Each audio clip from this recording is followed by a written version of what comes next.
Welcome to Burlap Teachers. Enjoy the video. In this video, I will explain how to change your VW Jetta key fob battery.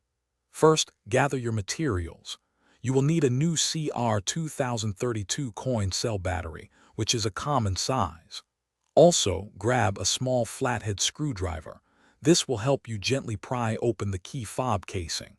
Make sure you have a clean, well-lit area to work in, preventing any small parts from getting lost. This simple process will have your key fob working like new in no time.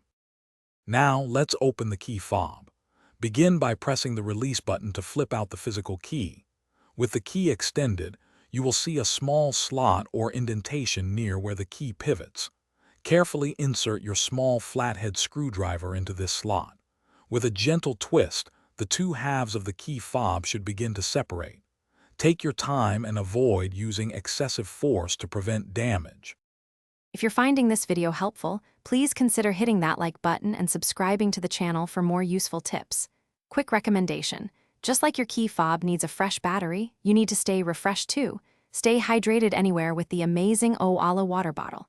It's perfect for keeping your drinks cold all day. You can find a link to it and other great deals in the description below. Now, let's get back to the video. With the key fob open, you will see the old battery. Carefully pry out the old CR 2032 battery from its holder. Before you remove it, take a quick mental note of its orientation, specifically which side is facing up. This is crucial for correct installation.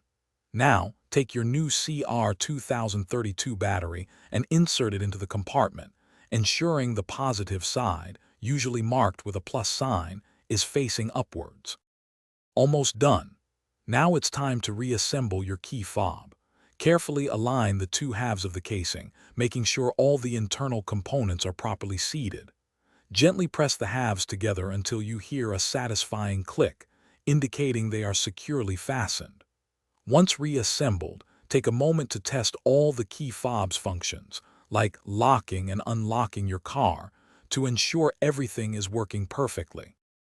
Thanks for watching. Consider subscribing if this video helped you.